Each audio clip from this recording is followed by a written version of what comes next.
following is a presentation of Main Street Media, your source for news, sports, and information on Main Street in Middle Tennessee.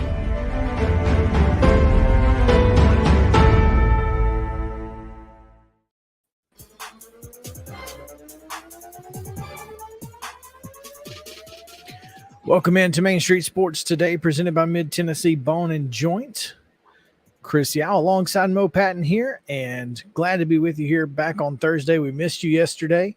Had a staff-wide meeting, so Mo, we were unable to get out there, but we are back, and we've got a big show today, man.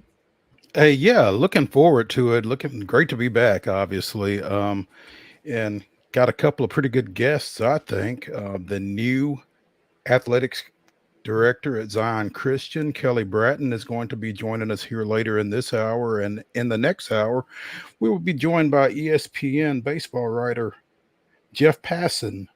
A lot going on with the trade deadline coming up next week, and maybe he's got some thoughts about what our Braves may be doing and some other stuff. So, pretty, like you said, pretty good show per usual, but I'm really kind of fired up about our guests today. Yeah, it's going to be a lot of fun. I'm looking forward to it. We have all kinds of things going on right now with, high school sports kind of getting underway, and obviously college and pro right around the corner. And that's obvious, that's ever a bad thing when there's more football headed our way. So one thing though, Mo, that is kind of going on is our opening kickoff today comes, I have it coming from high school sports, as I guess tonight there will be several high school football scrimmages across the mid-state. And that is that's kind of a big deal. Yeah. We've got the season starting on August 19th or the 18th. If you're playing on Thursday night, there will be jamborees on August 12th. So basically we're about 2 weeks away for a lot of folks. So yeah, getting those scrimmages going here tonight and tomorrow night's a pretty big deal. I know Lebanon is at Spring Hill tomorrow evening. I think Independence is going to Montgomery Bell Academy tomorrow evening. I'm not sure of any other scrimmages off the top of my head. You may know a little bit more about that since you've got it as the top story. Well, no, I'm just looking across, obviously the Main Street at mainstreetpreps.com, you can actually find a comprehensive scrimmage schedule. And of course that's what's been submitted to them. And sometimes that also means that there are some differences. We'll just say that, like, Lebanon is allegedly coming to Spring Hill for a scrimmage tomorrow night, but also scheduled to be at Columbia Academy are the Raiders. So, there are some. It's not exactly an exact science, but there are a lot of them, and so that's kind of. I got nothing there. I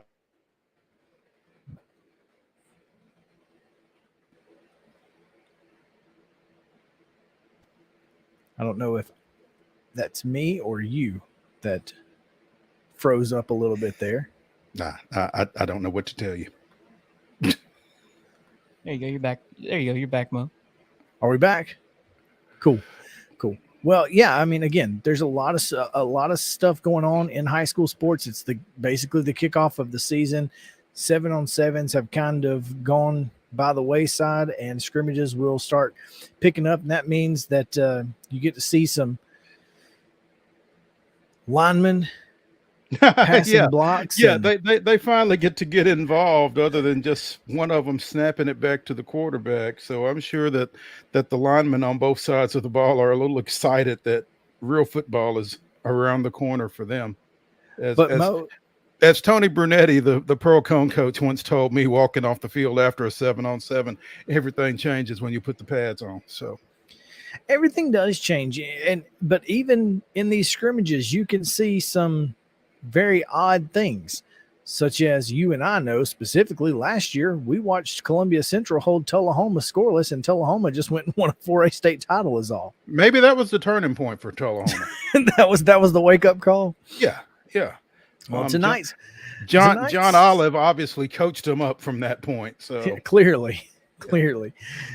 Tonight's schedule does include some Whitwell's at Moore County, Collinwood's going over to Hickman County. So those are a couple of games or a couple of scrimmages that you can see. And then tomorrow, like I said, tons of stuff. Cane Ridge is at Oakland, BGA's at Blackman. If your local school is having a football scrimmage, you can probably find it. Just head out to the practice field if you want to take it all in.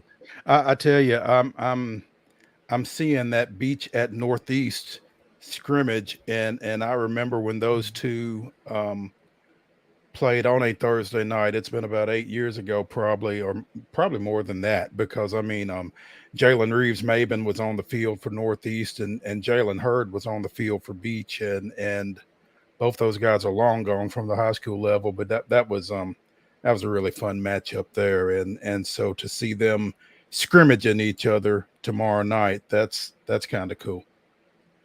Yeah, again, you just see a lot of new faces. You're going to see a lot of kids that maybe are fighting for playing time, and so sometimes you can find some diamonds in the rough. Again, that Tullahoma Columbia Central scrimmage last year was the first time we saw Caden McCoy for Columbia Central, and it was obvious that he was going to be a playmaker from, the moment we saw him play. And he was. Yeah, absolutely. CPA at Springfield. That's interesting. Little town and country action. Well, and CPA with what they do, and Springfield and what they do. Mm-hmm. CPA probably doesn't see a whole lot of that the wing tee, but I guess if you're trying to get ready for Oakland, you might take something from it. Yeah. So there you go. But yeah, that's what's cool about this is, the coaches who are buddies, they just get their teams together. This is not about, this isn't about trying to do anything more than get acclimated. 2 years ago when we didn't have scrimmages, that was exactly what every coach talked about, was it's going to take us 3 weeks to get ready, because we typically have 3 weeks of preseason against other teams, and we haven't had that. Sure. And I like these best versus best matchups. Again, you've got a 3-way at Brentwood Academy, as Father Ryan and Ravenwood will both be going over to Carlton Flat Field tomorrow night. So that should be fun as well. Yeah, no question. So it is going to be fun. High school football season is officially kicking off, tonight. I don't know if they'll actually kick off, Mo. but you knew what I meant. I meant. Yeah, exactly. All right. Well, I'll tell you what, we missed yesterday, so we're going to give you a couple extra things on today's results and the schedule for today as we get ready to bring you today's rundown. This is the rundown. Go ahead, Mo. Oh, it's been a minute. It has been a minute. Yeah, in Tuesday's baseball action, Pittsburgh defeated the Chicago Cubs 4-2. It was the Marlins 2, the Cincinnati Reds 1. Braves with a 6-3 win at Philadelphia. The Blue Jays defeated the Cardinals 10-3. It was the Brewers 7, the Twins 6, and the Nashville Sounds with a 5-2 win over Charlotte. Also in WNBA action on Tuesday, I don't know if it was night, day, or what, but in the Commissioner's Cup Championship, the Las Vegas Aces defeated the Chicago Sky 93-83. It was Tuesday night, and it was on Amazon Prime, which was pretty cool. I watched a little bit of it, hoping that, obviously Candace Parker could bring home the Commissioner's Cup, but she did not. So well done to the Aces. Yeah. In Wednesday action in baseball, it was the Phillies 7, the Braves 2 in that series finale. And, well, that's about par of the course. Brewers 10, Twins 4, Reds 5-3 winners over the Marlins. It was the Cardinals 6, the Blue Jays 1. And in minor league action, the Sounds downed Charlotte 12-5. In baseball action today, the Reds are up on the Marlins 5-3 in the top of the 7th. Also tonight, the Cubs will play at San Francisco. That's an 8:45 start out on the West Coast. In WNBA action today, Minnesota plays at the Atlanta Dream. That's a 6 o'clock start on Twitter. Also at 6 o'clock on NBA TV, Seattle is at the Connecticut Sun. Washington is at Dallas at 7 on CBS Sports Network and also on CBSSN. The back half of that doubleheader has the LA Sparks at Phoenix at 9. And that is your rundown.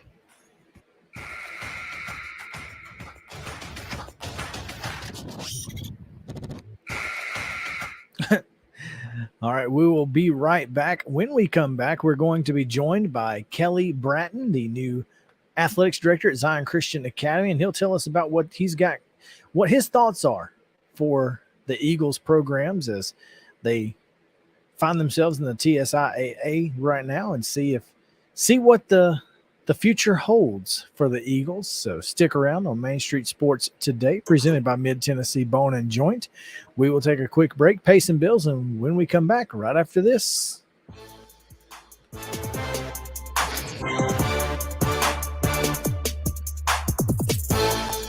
Mid-Tennessee Bone & Joint treats your orthopedic injuries and existing conditions. Our trained physicians will get you back in the game faster.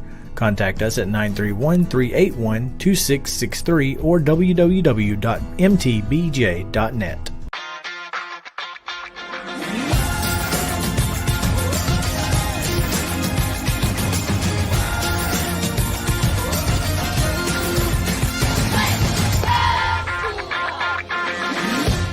Hey folks, while we take a quick break from the show, I want to tell you about our friends over at Custom Stone Handlers in downtown Columbia. Ed Rich and his team at Custom Stone Handlers believe in leadership. And outside of the military, our greatest leader building platform is sports. Custom Stone Handlers proudly encourages young people to get in the game. You can contact them today at 931-490-4990 or visit CustomStonehandlers.com. Jones & Lang Sporting Goods here in Columbia has been outfitting teams, officials, and anybody else from T-ball to college for 50-plus years. Be sure and check them out at 931-388-8060 or online at jonesandlang.com. Jones & Lang Sporting Goods, the look of a winner. Zion Christian Academy, ZionEagles.org or 931-388-5731. You can schedule your appointment. Go tour their campus. It is beautiful over there, and you're definitely going to want to see it. Again, it's ZionEagles.org. Give them a call, 931-388-5731, and schedule your tour today. Are you an enthusiastic sports fan? Want to have fun and get in on the action? Heck yes, that'd be awesome. Have great attention to detail? Want to stay active? Definitely. Want to give back to the student athletes in your community? Obviously, yes. Then you'd make an excellent high school sports official. We need more officials in Tennessee, because with no high school officials, there are no high school sports. Sign up today at highschoolofficials.com. Mid-Tennessee Bone & Joint has been the official sports medicine provider for Murray County Schools for more than 40 years. We specialize in orthopedic injuries, and our Ortho Quick walk-in service lets you bypass the ER. Visit us online at www.mtbj.net.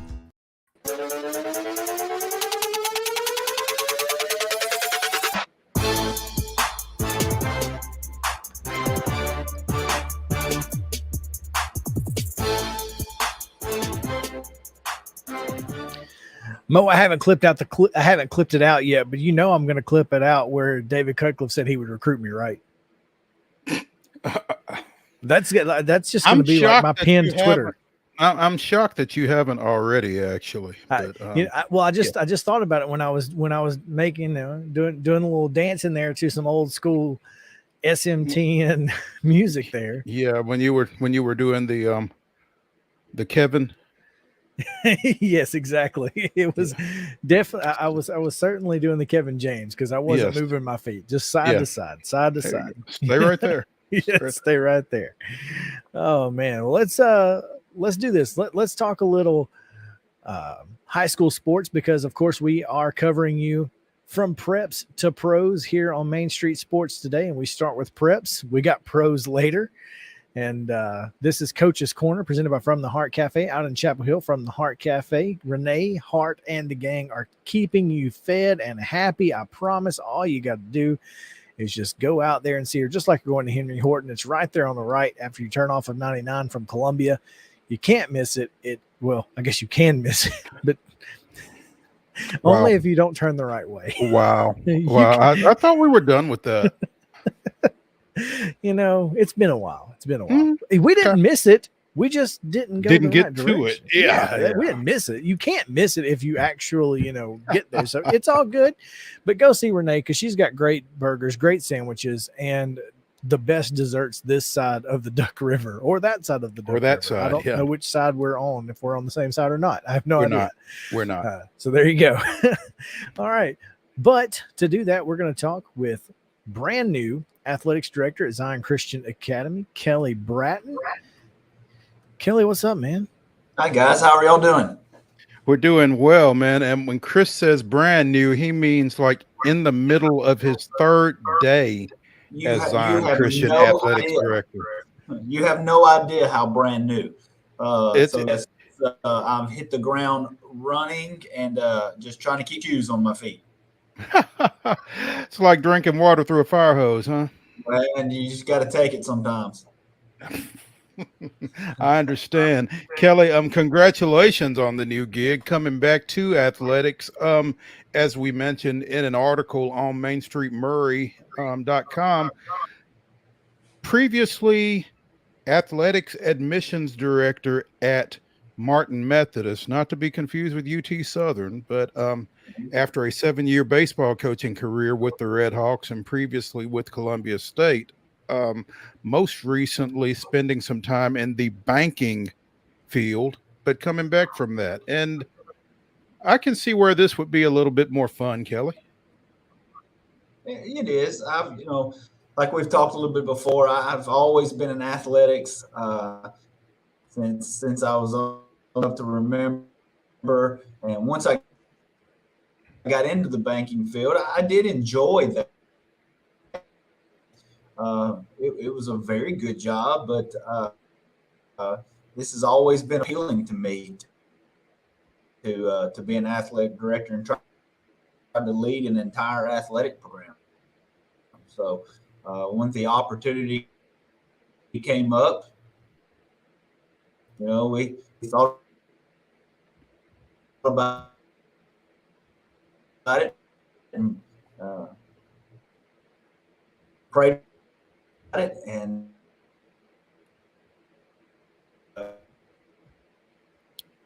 and glad that I made this decision.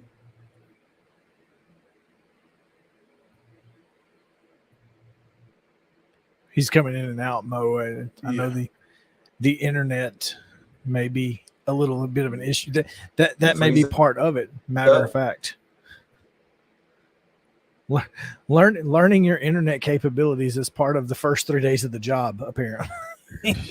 Yeah, it can be tough sometimes. Yeah, I think he's buffering, or we may have lost him entirely, and that's unfortunate. But Kelly Bratton, the new athletics director at Zion Christian, and trying to settle what has been a pretty unsettled situation here over the last few months with some changes in the football coaching position. They will have new boys and girls basketball coaches this year as well, and just a lot of movement there as they try to kind of gain their footing. They had previously dropped from the TSSAA to the Tennessee State Independent Athletic Association. They did that prior to the last school year, the 21-22 school year, and certainly paid off for the softball program, which won the state championship in TSIAA. But they're just trying to kind of figure some things out there. Well, and that's the thing about, when you are a small private school. Look, I played at one. I understand exactly what they're going through and what they've been through. I mean, I can remember our softball program, our girls basketball program, our basketball program really struggled for several years in there. So, sometimes, especially when you're trying to build those numbers up, you just, you want to have a little bit of you want to be competitive in whatever you're doing. And we've talked about that on this show. I understand, trying to even out the competitive balance because they just don't have the athletes that maybe a Columbia Academy does or something like that. So it's understandable. Oh, absolutely. Yeah. And it's not just the athletes. I mean, it's just the numbers, period. I mean, their enrollments, when you look at some of the programs that they were competing with at the TSSAA Division 2A level, their numbers were fewer in most cases, but I think that's going to be the key for Zion is getting their enrollment numbers up, period. Once they're able to do that, they should be able to get their athletic numbers up and go forward from there. And Kelly, in the article that we've got posted on the website, mentioned that, being successful is what's going to grow the numbers. And that kind of speaks to moving down to the TSIAA. Again, the softball team won a state championship down there last spring. Baseball was competitive. Football is playing 8-man, and they will be playing 8-man again this year, despite some question over the past few months as to whether they were going to come back to 11 or go 8. They'll be playing 8-man for a second straight year under new coach Kurt Bethard, their fourth football coach in 3 seasons, I guess. So again, a lot of unsettled. There he is. Yes. Is he back? We got him back. We have Awesome. Kelly, we appreciate your fortitude in getting back with us. One of the things that Chris and I were just talking about, it's been a pretty unsettled situation at Zion Christian for the last little bit, and just gaining some stability across the board athletically. Hello? Can you hear me at all? We can hear you. Can you hear us? That does seem to be a problem. Justin, any idea? Hey, yes, Kelly. Sorry, can you hear me, Kelly? I can hear you. Okay, gotcha. If you can you hear us? Joining that stream, can you hear Chris or Mo? I apologize. No, I cannot hear them right now. Okay. I could as soon as I called. I could have just a few minutes ago, but I can't hear them right now. Okay, I'm going to give you a call real quick. Sorry about that, guys. 1 second. That's okay. Well, again, it is unsettled, and they're still looking for coaches, Mo. Yeah, they are. They're still looking for a boys basketball and a girls basketball coach. And, as you sit on July 28th, that's not the best situation to be in with classes starting next week. Not just for them, but pretty much across the board. Yeah, if you're talking about unsettled programs, those are two that have been unsettled for the last several years. And then on top of that, a lack of success because of the TSSAA situation until last year. I believe it was the girls team. It was the boys team. The boys team actually made the semifinals of the TSIAA tournament. And I think, just that confidence and being able to have some of that is good until you're looking for a new coach. And it makes it more difficult for those kids who may want to play or may want to come out, but they don't know. They hadn't gone through summer workouts. They haven't done anything that, you need to do to be successful at the high school level, because they just haven't had a coach. And that's not necessarily a knock on Zion Christian. It's just the fact of the matter that it is what it is. And when you're in a situation now with the way teaching has become a less desirable profession, coaching certainly has become a less desirable profession over the years due to the same reason that we have a lack of umpires. Sometimes parents can be a little overbearing, and so you have to love it to do it. And how many people are out there that love it, man?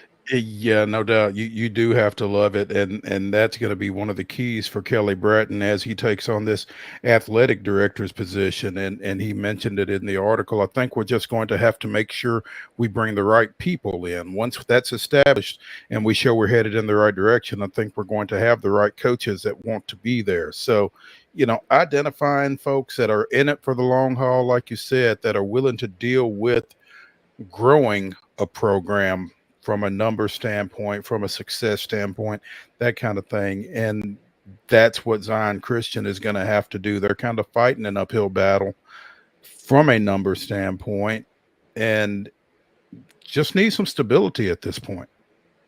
No question. This is Coach's Corner. We would typically have a coach on. It's Kelly Bratton, still efforting to get back with us here on Main Street Sports today, presented by Mid-Tennessee Bone and Joint. And as we continue to have this conversation about where you sit if you are a small private school, with the complete split the TSSAA did a couple of years ago, it put Zion Christian into a bad spot.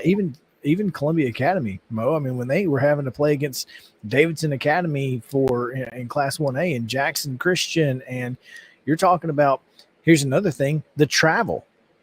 Sure. And it's certainly it's not much easier in TSIAA, but there are a lot more Middle Tennessee schools in TSIAA than you might think. Yeah, and when you look at where both Columbia Academy and Zion Christian are located, I mean, there's not another Division IIA school south of Murray County. So they're having to travel north into Nashville. Like you said, CA is having to play west against Jackson Christian and Trinity Christian and that type thing. And so the travel for those programs, now you do have Grace Christian right up the road in Leapers Fork, but for the most part, the travel has really been a tough situation. And for a program like a Zion Christian with small numbers, you've also got small finances. All right, boys. So dealing with that. We have Kelly back on with us. If y'all want to. Kelly, can you hear us now? Yeah. Awesome. I can hear you. Awesome. So as Mo was just saying, when you're a small private school like Zion Christian, obviously finances have a lot to do with your athletic decisions, especially when you're talking about what division are you going to play in? Do you play in TSIAA? Do you play in TSSAA? How much of an impact does that have on your thoughts on the future and what to expect from Zion Christian? I mean, yes. I mean, all of that plays into it. We're wanting to get back into TSSAA, but we're not going to jump into it until we're ready. And we've got to have the numbers. We've got to have the athletes that are available to help us do that. To me, it doesn't make any sense jumping back into it when we're playing the type of schools that we'll be playing and taking a whipping on Friday nights. It just doesn't make any sense. And kids that are walking the halls here, there's some football players here. They just haven't been playing. So we're going to have to do a good job of getting the athletes that are already here to buy in what we're selling. Kelly Bratton, the new athletics director at Zion Christian, joining us here on Coach's Corner, presented by From the Heart Cafe over in Chapel Hill. Kelly, as you walk in, what's the biggest – what's your top priority right now? There's so many top priorities right now. Just getting to know the coaches. I've got to figure out who they are, what they coach, what they need to know about me, and we're going to set some goals as an athletic program about reaching the goal that we all want to be at, but being on the same path and able to obtain that goal. So I'm here knowing that I got a lot of work to do, and I know I may be out there helping some of the coaches coach at times, and I'm okay with that. But we've got a lot to do here as far as I'm finalizing schedules, getting to know the coaches, and figuring out budgets and who's going to line the fields off and who's going to do with the booster club, a lot of it. So I've got a lot of priorities to do right now. How are the boys and girls basketball coaching searches coming for y'all right now? Slow. We're so late in the year now. We're going to have to find that special person that wants to come in here and really develop a program, knowing that right away there are going to be some challenges. I hear our leading scorer is back, and so we just need to add a few other players around him. But I want that special coach that's willing to come in here and put that work in, not just look at the talent that's available. I've even got some ideas here about reaching out to some coaches that have been in this area that have been retired for a while, and just saying, hey, come in here and help us get this thing started, and let's see where it goes. I mean, that's exactly what we, Kelly, I played basketball and did exactly the school where I graduated from, did the exact same thing. We loved having, retired coaches who had nothing better to do than love on young folks. And that's right. Important too. It's not just about the knowledge. It's about caring about young people and building, the character of those players. I agree with you. It's like I said, we're late in the game here, so I'm not really going to rush this decision. I'm going to wait. We're going to find the right person that wants to be here, that will help us fill that gap. Kelly Bratton, new athletics director at Zion Christian Academy, here on Coach's Corner, presented by From the Heart Cafe out in Chapel Hill. Kelly, we appreciate you taking some time with us today. Thank you for your, again, as Mo said, your fortitude and your flexibility on getting back on with us. We really appreciate it. We look forward to hearing from you in the future when we can get you on for a full segment. How's that? Sure, guys. I have enjoyed it, and I appreciate the invite. And let's stay in touch, and let's get Zion Christian Academy's name out there. Hey, you got it, man. Again, Kelly Bratton, new athletics director at Zion Christian Academy, joining us here on Main Street Sports today, presented by Mid-Tennessee Bone and Joint on Coach's Corner, which is obviously From the Heart Cafe out in Chapel Hill. We're going to take a quick break. When we come back, we've got a little college football to talk about, some interesting thoughts from across the world of college sports. So we'll get to it right after this on Main Street Sports today, presented by Mid-Tennessee Bone and Joint. Back after this.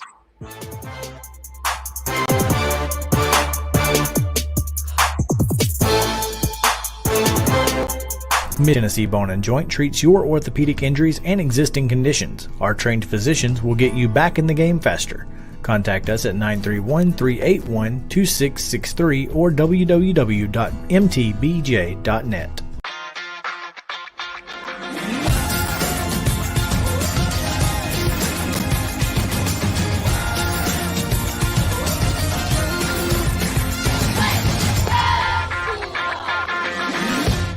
Hey folks, while we take a quick break from the show, I want to tell you about our friends over at Custom Stone Handlers in downtown Columbia. Ed Rich and his team at Custom Stone Handlers believe in leadership. And outside of the military, our greatest leader building platform is sports. Custom Stone Handlers proudly encourages young people to get in the game. You can contact them today at 931-490-4990 or visit CustomStonehandlers.com. Jones & Lang Sporting Goods here in Columbia has been outfitting teams, officials, and anybody else from T-ball to college for 50 plus years. Be sure and check them out at 931-388-8060 or online at jonesandlang.com. Jones & Lang Sporting Goods, a look of a winner. Zion Christian Academy, ZionEagles.org or 931-388-5731. You can schedule your appointment. Go tour the campus. It is beautiful over there, and you're definitely going to want to see it. Again, it's ZionEagles.org. Give them a call, 931-388-5731, and schedule your tour today. A game without a crowd is just a scrimmage. A performance without an audience is just a rehearsal. Without your presence, high school sports and the performing arts aren't possible. Ensure that these essential extracurricular activities continue to enrich the lives of students in Tennessee. Purchase a ticket to your local high school's game or performance. This message is presented by the TSSAA. Mid-Tennessee Bone and Joint has been the official sports medicine provider for Maury County Schools for more than 40 years. We specialize in orthopedic injuries, and our Ortho Quick Walk-In service lets you bypass the ER. Visit us online at www.mtbj.net.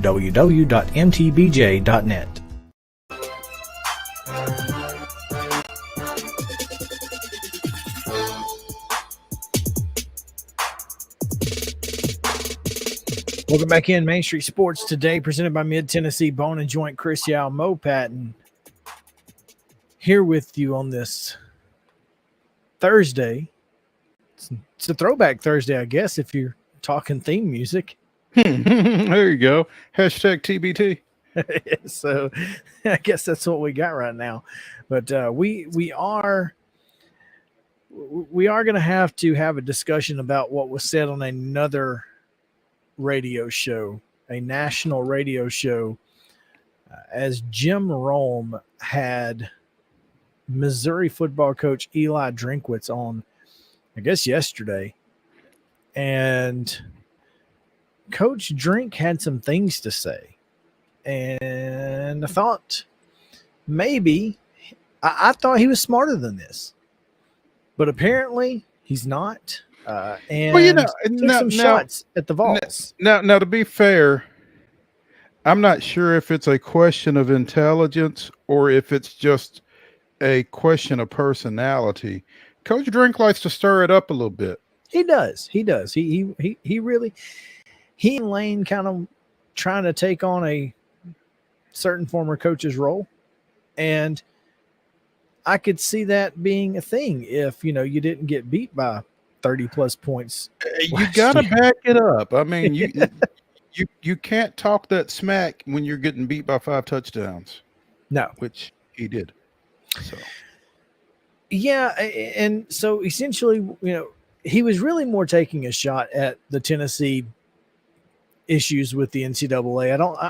I don't think he was necessarily taking any shots at the current staff at Tennessee or what they were able to do last year to him and his Missouri Tigers. But, you're still talking about that program. And if you don't think Josh Heupel is going to use any material he needs to get his team fired up and ready to take on Missouri, because I don't really know what other motivation there is for Tennessee to take on Missouri. Yeah, that might be a game that it's a little bit tough for UT to get up for under normal circumstances. So any artificial boost might be welcome for Coach Heupel and that staff. But at the same, I tell you, Eli did get off one shot that I kind of took a little amusement from. Yeah, when he said that he wasn't sure how committed his wife was to Missouri success when you look at what was happening at UT under the Pruitt regime. Yes, reign. Yes. So you're right. I don't just. It's a great thing to take a shot at. But if we're being honest here, if I'm cheating and I'm doing what Tennessee was doing, and I have the knowledge of someone who has worked in compliance, you should know how to get around compliance issues, right? One would think. Well, the one thing that you couldn't count on was mirroring the phones. Because, I mean, who's ever done that in any compliance office, right? So, to me, I thought that was actually a pretty intelligent move on Pruitt's part, is you got a little inside knowledge on what are compliance offices looking for? What can we do to get around some of the things that they are typically going to get us for? And, because compliance offices know exactly what the NCAA is looking for because they deal with them, especially at Florida State. She dealt with them at least some. Yeah, right. So, I mean, my thought was that was actually the smartest thing he did was get his wife involved. So now is she going to get a show cause as well, or what? That would be hilarious. And when we talked to Dave Hooker couple of days ago. That was one thing that I thought was pretty interesting. Is he said basically, Tennessee's probably going to get less of a. They're going to get hit less than Jeremy Pruitt's going to get. Jeremy Pruitt is going to get some individual reprimand from the NCAA, as he should. As well he should, yeah. So I thought that was interesting. Another thing I thought that, a lot of the Missouri faithful were all behind it. Talking a little trash themselves. And I'm like, how are you going to talk trash? And you just got, they skull dragged you last year. And you're talking trash. That's the thing is. I love that image, by the way. The skull dragging? Yeah. Awesome. Well, it's one thing to be a little cocky, but you probably should do it on Missouri radio and not Jim Rome. Well, here's the thing about that, though. The wonder of the internet, everything's national, everything's international, and nothing escapes anybody. I mean, even if he had done it on Missouri radio, it would have eventually come to the attention of Vol Big Twitter. Orange Nation. You don't want Vol Twitter on you. No, you really don't. So, and like I said, they would have eventually found it. It once it was out there, it was out there. So, yeah, no question. But again, I could understand. I guess I just don't understand why you. Well, and like Rome said, Rome was like, "Look, I wasn't going to go there, but since you did, let's go. Right, let's go there. Yeah, let me get these clicks. I mean, I'm not necessarily mad at him at that point. Since you done took the top off this, let's go. You brought it up, yeah. As they would say in a court of law. Your client opened the door. Yeah, you opened the door. I'm just asking the questions.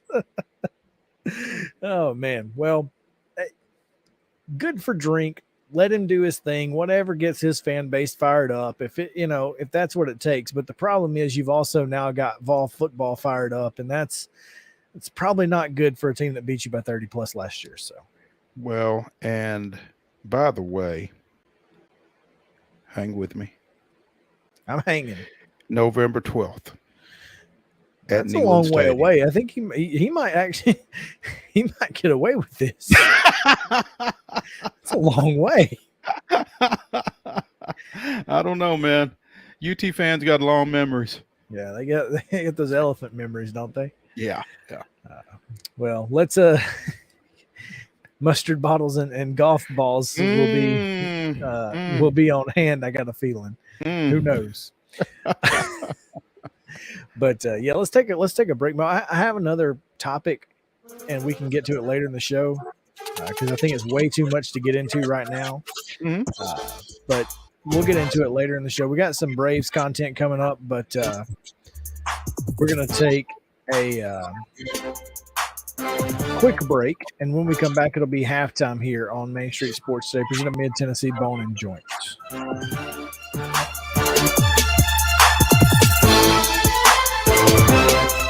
Mid-Tennessee Bone and Joint treats your orthopedic injuries and existing conditions. Our trained physicians will get you back in the game faster.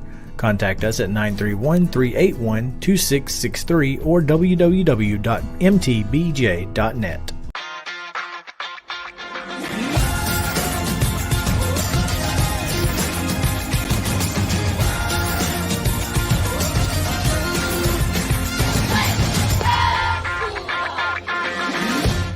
Hey folks, while we take a quick break from the show, I want to tell you about our friends over at Custom Stone Handlers in downtown Columbia. Rich and his team at Custom Stone Handlers believe in leadership. And outside of the military, our greatest leader building platform is sports. Custom Stone Handlers proudly encourages young people to get in the game. You can contact them today at 931-490-4990 or visit CustomStonehandlers.com. Jones & Lang Sporting Goods here in Columbia has been outfitting teams, officials, and anybody else from T-ball to college for 50-plus years. Be sure and check them out at 931-388-8060 or online at jonesandlang.com. Jones & Lang Sporting Goods, the look of a winner. Zion Christian Academy, zioneagles.org or 931-388-5731. You can schedule your appointment. Go tour their campus. It is beautiful over there, and you're definitely going to want to see it. Again, it's zioneagles.org. Give them a call, 931-388-5731, and schedule your tour today. Are you an enthusiastic sports fan? Want to have fun and get in on the action? Heck yes, that'd be awesome. Have great attention to detail? Want to stay active? Definitely. Want to give back to the student athletes in your community? Obviously, yes. Then you'd make an excellent high school sports official. We need more officials in Tennessee, because with no high school officials, there are no high school sports. Sign up today at highschoolofficials.com. Mid-Tennessee Bone & Joint has been the official sports medicine provider for Murray County Schools for more than 40 years.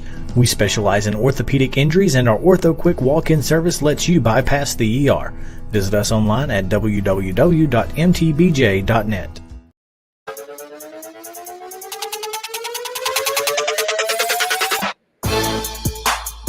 Are you an enthusiastic sports fan? Want to have fun and get in on the action? Heck yes, that'd be awesome. Have great attention to detail? Want to stay active? Definitely.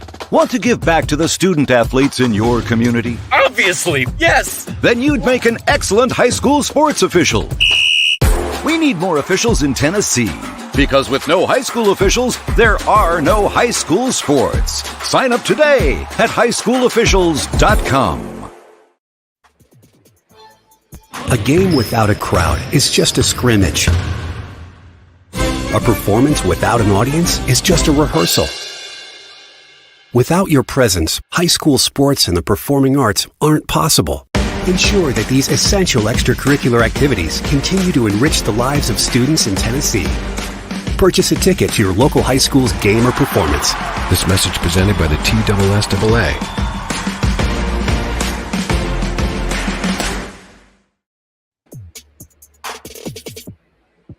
Hey, there we are. If you want to be a high school sports official, you should have plenty of information at this point. And plenty of opportunity. There's that. Oh, man. Well, we have a quick halftime here, Mo, but I did want to mention this as we have you seen the Sun Belt Conference, any pictures from their media day? I saw a post, but I did not really grasp the significance of it. So enlighten me. Chris Vanini of The Athletic posted a picture. Did you realize that the Sun Belt most valuable player of the championship game gets an actual championship belt, like a wrestling championship belt? I did not. This is phenomenal. It's one of the most unique things that I've ever seen in college. You know, we talked about the turnover chain and all that stuff, but yeah, you know, you mean the turnover chain that Miami's getting rid of? That no longer exists. Well, you remember what did Alabama had? They had something. I think they had a belt. Matter of fact, they had a turnover championship belt. But yeah, that's what the most valuable player of the Sun Belt Conference championship game gets a chance to hoist what Ric Flair used to call it 16 pounds of pure gold or whatever. I like it.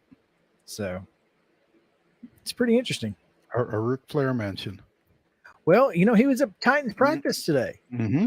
So we may get into that just a little bit because, you know, Ric Flair is Ric Flair.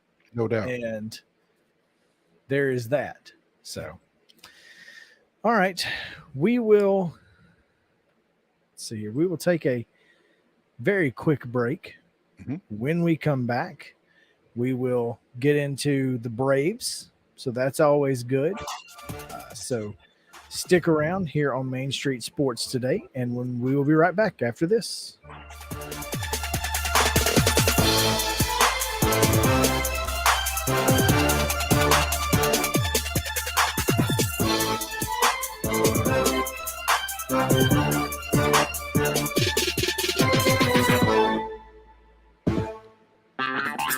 This is Chris Yao with Main Street Sports Today. Every show, Mo Patton and I welcome friends from all across the sports landscape, from high school coaches and reporters to national, college, and pro sports personalities. You never know who might stop by for a chat. AP Tennessee sports editor, three-time Tennessee Sports Writer of the Year 2020 TSWA Hall of Famer. She covers the Titans, the Predators, the Grizzlies, college football, and hoops. Please make welcome Teresa Walker. Former University of Tennessee, former Team USA Olympian, ex-Cy Young Award winner, R.A. Dickey. R.A., did I miss anything? Man, that was sweet. Yeah, I need to listen to that before I go to bed every night. That was nice. Has 5 sports Emmys. That's not bad for the other guy in Wham, Ryan McGee. The other guy in Wham married the best looking girl, Bananarama, so the other guy in Wham had a pretty good life. From preps to pros, we're taking on the sports topics you care about. Tune in across Main Street Media social platforms at 2 p.m. or on demand on your podcast distribution platform of choice.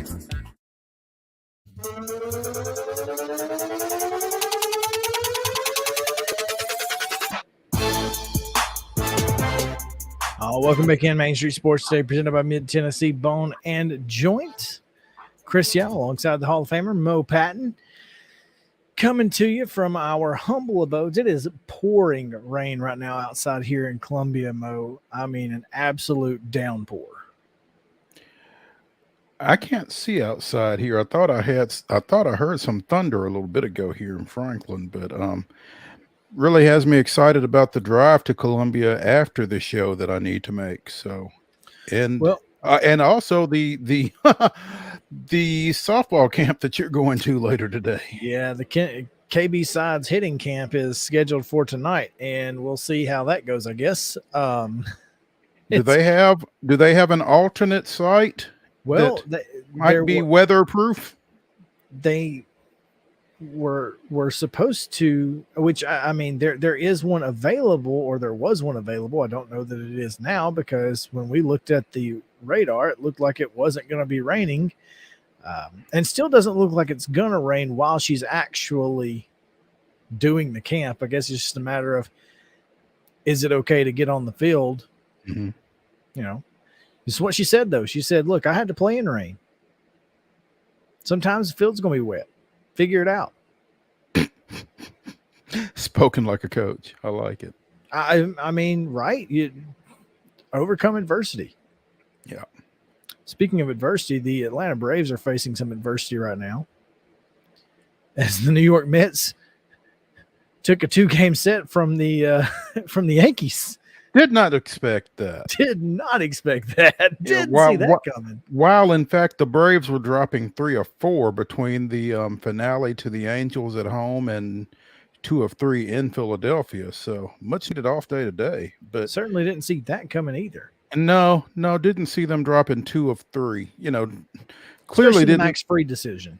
Clearly didn't see them win sweeping just because they don't win series finales. But you know, and that Monday game was tough. I mean, Max Fried gave you a great start, gave you every opportunity to win it, and AJ just gave one up in the 8th, and sometimes it happens. But yesterday's game, I'm really kind of glad I didn't get an opportunity to watch, because might have had to hide the sharp objects had that been the case. So, yeah, we were a little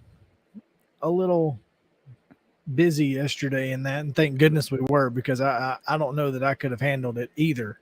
Yeah, Mo, it was not a good performance. It doesn't sound like in any aspect, and it's tough because you don't know what you're going to get out of Charlie Morton at this point. I mean, I want to get down on him, but at the same time, I realize that he matched Shohei Ohtani 0 for 0 in his previous start on Friday night. So and gave us 4 1/3 of shutout ball yesterday. Before the roof caved in. But before obviously that third time through the lineup gets a little tough for some folks, and it's certainly tough for Charlie right now. And and I wonder how much of that is fatigue. He's old. He's coming off a pretty tough injury. That's fatigue has to play a factor at some point. Yeah, I guess. I mean, I don't know. I can't figure out how much of an impact his injury is still at this point, but he's very inconsistent, and I'm sure it's frustrating to him as well. Well, the lack of training while recovering from said injury probably has a lot to do with it. And when you're talking about fatigue and being a pitcher, and the most important part of your body are your legs. So, I mean, it's unfortunate because we see how good Charlie can be against, Shohei Ohtani. We saw him with 4 shutout innings against the Phillies. You saw him be what he can be. But when it gets away, it seems to get away quick. And it just snowballs, much like Ian Anderson. I mean, it's either feast or famine with those guys. With both of them. Yeah. Yeah. I mean, again, 4 shutout, getting out in the fifth, and then all of a sudden, boom, the floodgates open, and you can't get them closed back up, and you look up and you're down 5-0. And even when you're down 5-0, this Braves team, you don't feel like they're necessarily out of it, except that yesterday the lineup included Mike Ford at DH. Yeah, well, talking about inconsistency again, sometimes, besides Austin Riley, did he extend his hit streak yesterday? Oh, that's a good question. Don't know the answer to that off the top of my head. That's a really good question. Did not. Okay, so the hitting streak ended at 17 games or 18? I believe so. I believe it was 17. 0 for 4 with 2. 0 for 4. Left a couple on base. Yeah. Man, so that's unfortunate. Especially, when you're going up against a guy who had not been great all year. I mean, 4.60 ERA, Kyle Gibson, and you just can't put any runs across. Yeah. Eddie Rosario had 2 of the Braves' 5 hits yesterday. Yeah, you love to see it, right? See it? Ha. I see what you did there. You see what I did there? Yeah, Eddie 2 eyes. Yeah. Well, he has been a really, really decent player for this. He's been exactly what you needed from Eddie Rosario since coming back. Yeah. But the thing is, you kind of need him to take it to another level with Adam Duvall out for the year. You've got to get something from somebody in left field because he's pretty much going to be a platoon situation over there, you think. So it's, the trade deadline is Tuesday, and it's going to be interesting to see what Alex Anthopoulos does as a follow-up to last year's MVGM performance. I've seen some folks who are saying that he's reaching out to the Giants.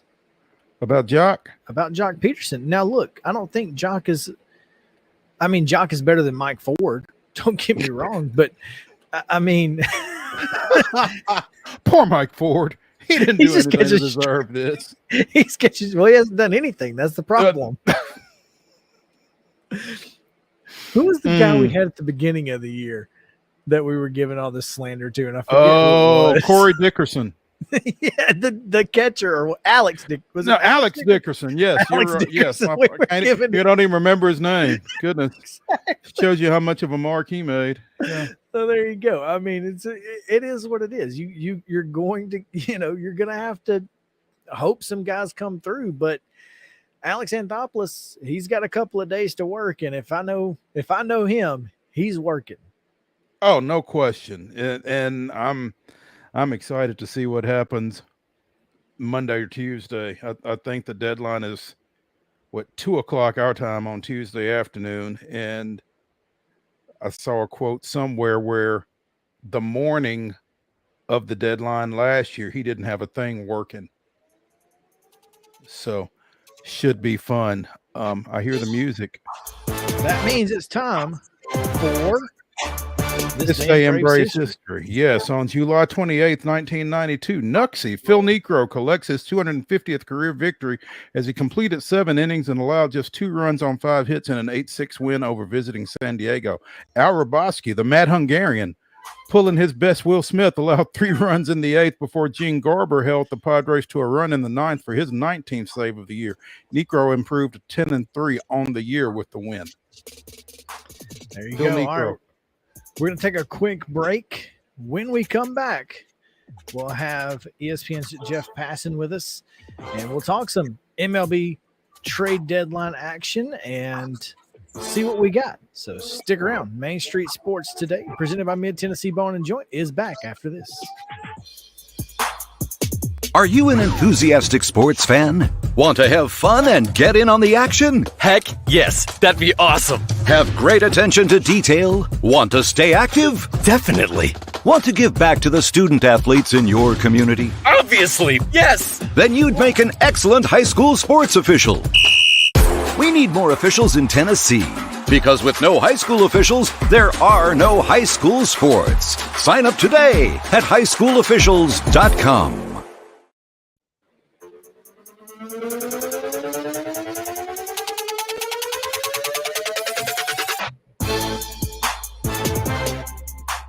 Welcome back in Main Street Sports Today, presented by Mid-Tennessee Bone and Joint. Chris Yao, NSMA Tennessee Sports Writer of the Year, Mo Patton. And I only mention that, Mo, because the next guest that we are having is kind of, we only have him because of that award. Yeah, probably so. I'm not sure if this is a connection that we make otherwise. I was fortunate enough to cross Jeff Passan's path as he was checking in over in Winston-Salem for the NSMA Awards back in June. And we got to talk for a couple of seconds there. And I was fortunate enough that he actually presented me with my award during the ceremony as the NSMA National Sports Writer of the Year. So, yeah, Jeff Passan of ESPN joining us here on Main Street Sports Today. Jeff, how are you? Gentlemen, I'm doing very well. Mo, good to talk with you again. How are you guys? We're doing well, man. Appreciate you taking some time with us. Where are you right now? I'm in New Hampshire, the hub of trade deadline activity.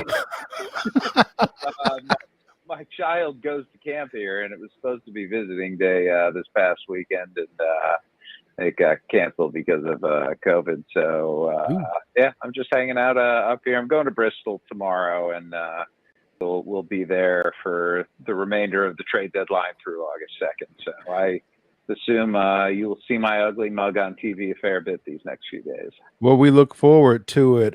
Nothing like hanging out in New Hampshire, though. I don't think we've had anybody on from New Hampshire, have we, Chris? No, we probably could since we have some NASCAR connections, but that would be the only way that we would ever have anyone coming to us from New Hampshire. There's no question there. Jeff, as you mentioned, the trade. I'm sorry. It's absolutely beautiful this time of year. So I would recommend anybody, if you guys are frying in the heat down there, we got like 75 and perfect here. Man, there is. Please don't say that out loud. I'm willing to drive like right now at this point. Just head north. Jeff, in our previous segment, we were lamenting the Braves' current situation, lamenting the Braves who are 36-14 over their last 50 games. But yeah, suddenly they've kind of hit a little bit of a rough spot. They've lost 3 of their last 4 now. There's questions about Ian Anderson. There's questions about Charlie Morton from start to start. Obviously, left field is a little bit of a shaky situation. And after what Alex Anthopoulos was able to accomplish at the trade deadline last year, gotta ask, how does he follow up on that? He's not going to top it. I mean, as talented an executive as Alex Anthopoulos is, what he did last year was his pièce de résistance. Like that. I mean, it won the Braves a World Series, and I'm not sure anything he could do at this deadline would have a similar type impact, just because, you know, Eddie Rosario had the week of his life in the NLCS. Jorge Soler went from like a 170 hitter with Kansas City to, you know, middle of the lineup guy for the Braves. And so the notion that he's going to repeat that this year is, I think, a little foolhardy, but there are areas where the Braves can get better. And, you know, the rotation's potentially one of them. Left field, I think, is probably the most acute need at this point. And it's going to be interesting to see just how aggressive he gets. I mean, Andrew Benintendi was a perfect fit there. The Yankees got him. So where does he pivot now? Is it David Peralta with the Diamondbacks? Is it Brandon Drury, who can also play some infield with the Cincinnati Reds?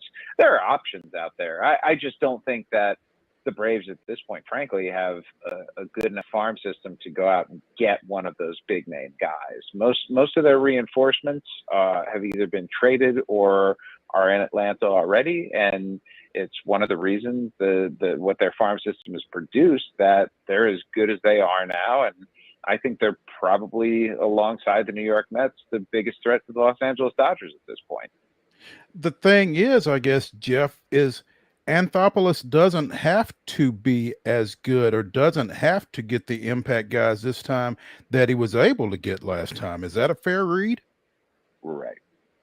Yeah, I think if you look at how the Braves roster is constructed right now, let's remember, number one, they did not have Ronald Acuna Jr. last year. So they have added one of the, 10 best players, 15 maybe best players in baseball. So automatically they are that much better with him in there. I think Max Fried has taken a step forward, though he was pretty darn good last year. Kyle Wright, who was a minimal part of that championship team, is probably, if not the number 3 starter, then number 2. And Spencer Strider, who, you know, barely pitched last year in the big leagues and now is a vital part of this rotation. And I understand the concerns about Ian Anderson. I'm sorry, it's a very first world problem if your 5th starter is not very good right now.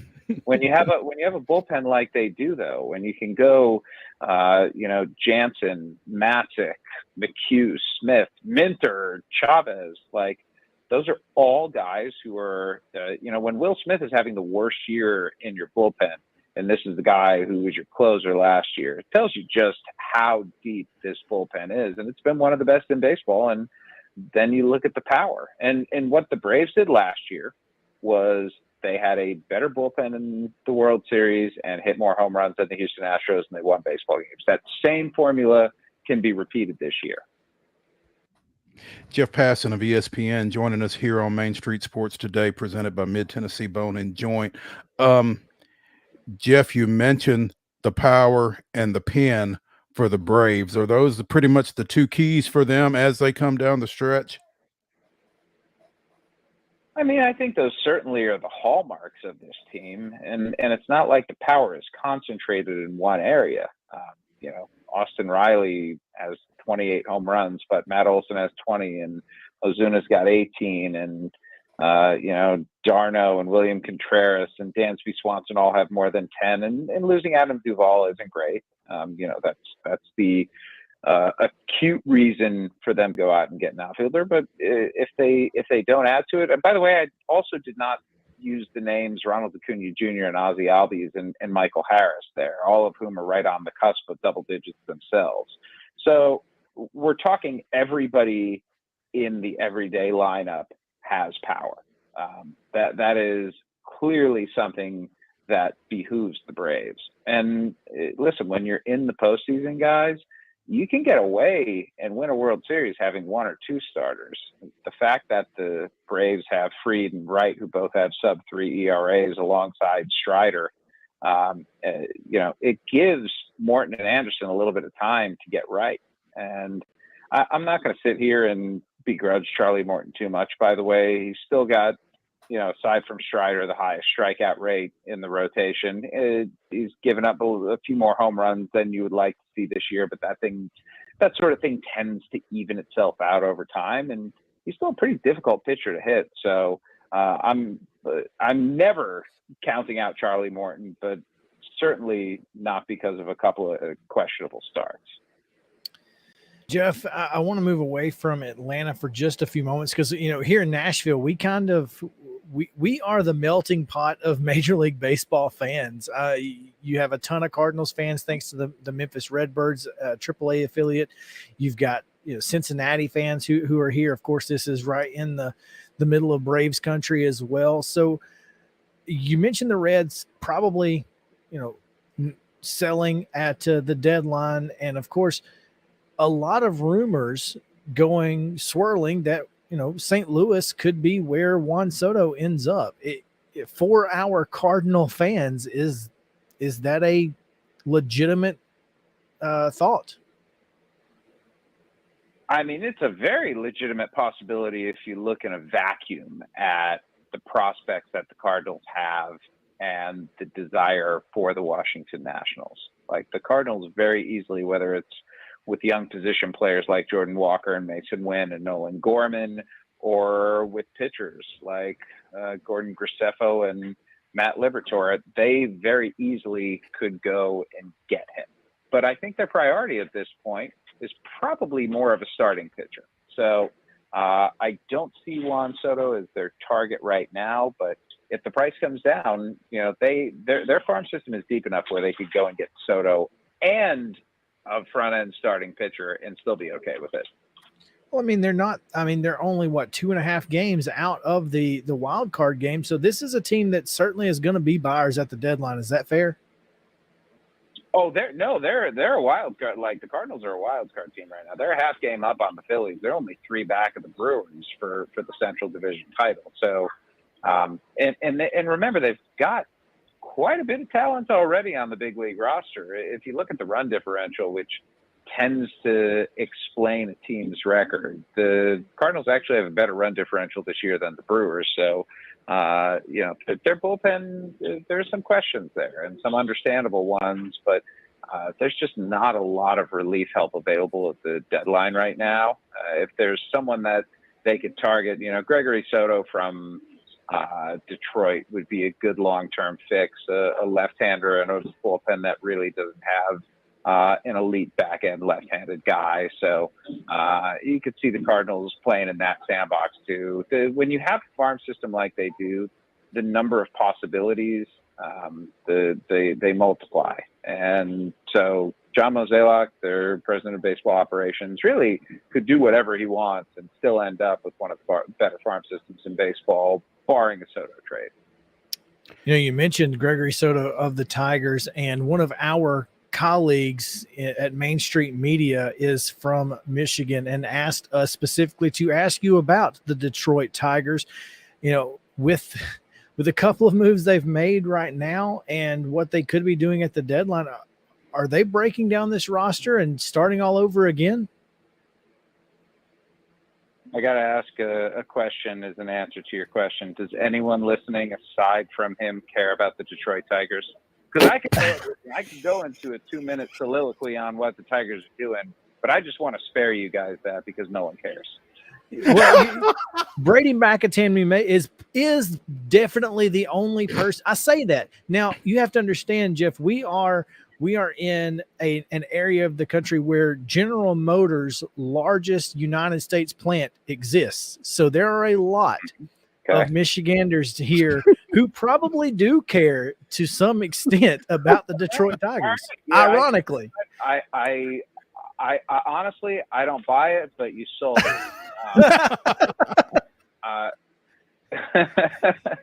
The Tigers have probably the best group of relief pitchers available right now. Soto could move. Joe Jimenez could move. Michael Fulmer could move.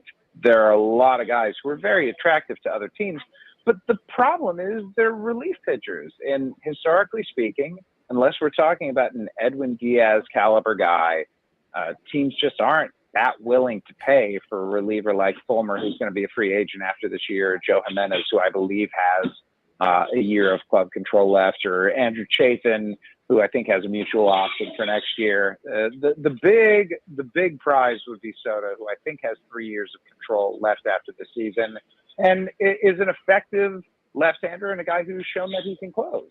So yeah, there's going to be interest in him, but is that interest going to enrich the Tigers and make them contenders? No, not at all.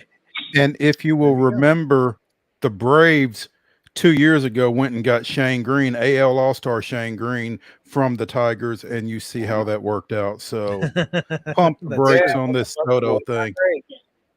Yeah. Jeff Passan from ESPN joining us here on Main Street Sports today, presented by Mid-Tennessee Bone and Joint.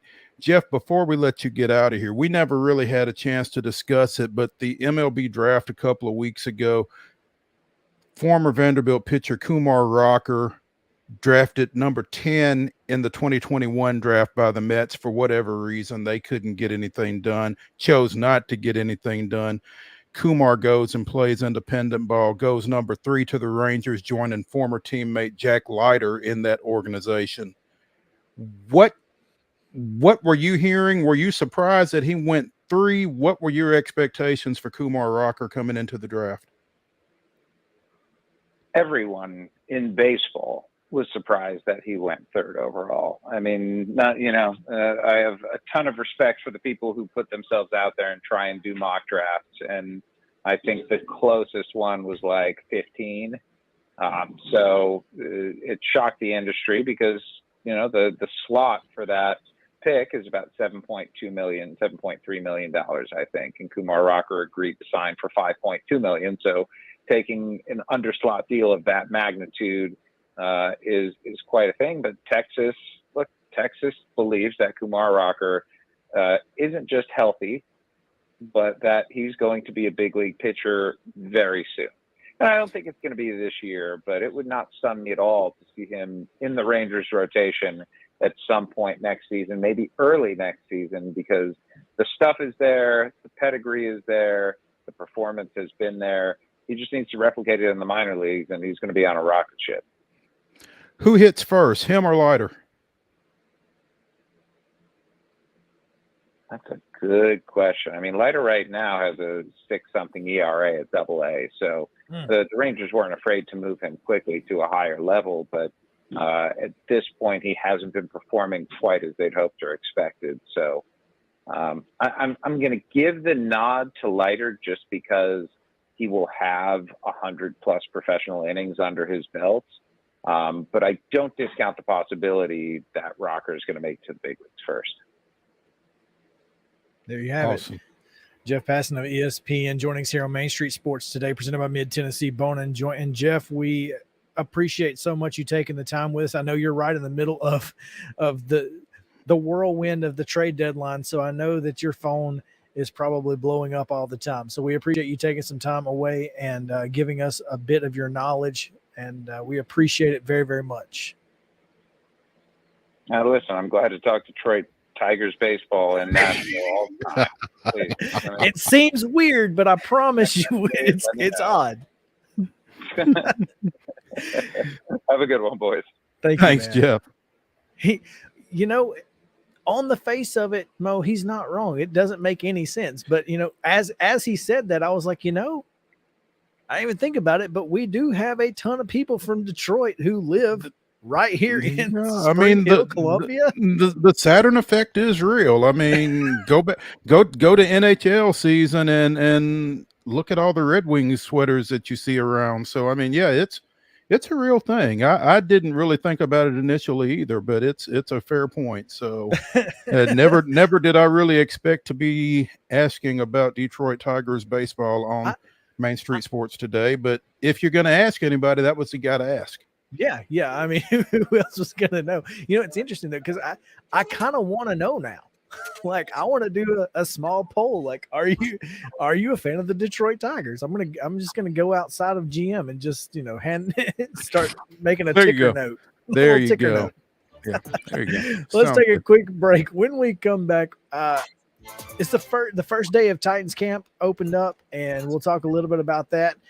And Julio Jones opened up down in Tampa. What did he look like? We'll get into it right after this. We'll be right back. Main Street Sports Today is presented by Mid Tennessee Bone and Joint.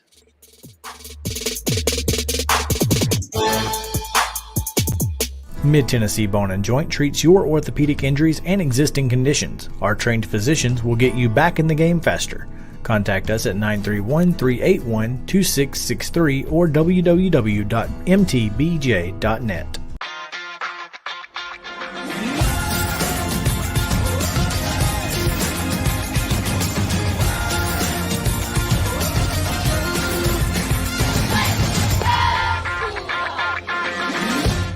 Hey folks, while we take a quick break from the show, I want to tell you about our friends over at Custom Stone Handlers in downtown Columbia.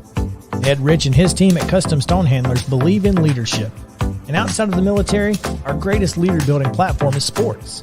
Custom Stone Handlers proudly encourages young people to get in the game. You can contact them today at 931-490-4990 or visit CustomStonehandlers.com. Jones & Lang Sporting Goods here in Columbia has been outfitting teams, officials, and anybody else from T-ball to college for 50-plus years. Be sure and check them out at 931-388-8060 or online at jonesandlang.com. Jones & Lang Sporting Goods, the look of a winner. Zion Christian Academy, ZionEagles.org or 931-388-5731. You can schedule your appointment. Go tour their campus. It is beautiful over there, and you're definitely going to want to see it. Again, it's ZionEagles.org. Give them a call, 931-388-5731, and schedule your tour today. A game without a crowd is just a scrimmage. A performance without an audience is just a rehearsal. Without your presence, high school sports and the performing arts aren't possible. Ensure that these essential extracurricular activities continue to enrich the lives of students in Tennessee. Purchase a ticket to your local high school's game or performance. This message presented by the TSSAA. Mid Tennessee Bone and Joint has been the official sports medicine provider for Maury County schools for more than 40 years. We specialize in orthopedic injuries, and our Ortho Quick walk-in service lets you bypass the ER. Visit us online at www.mtbj.net.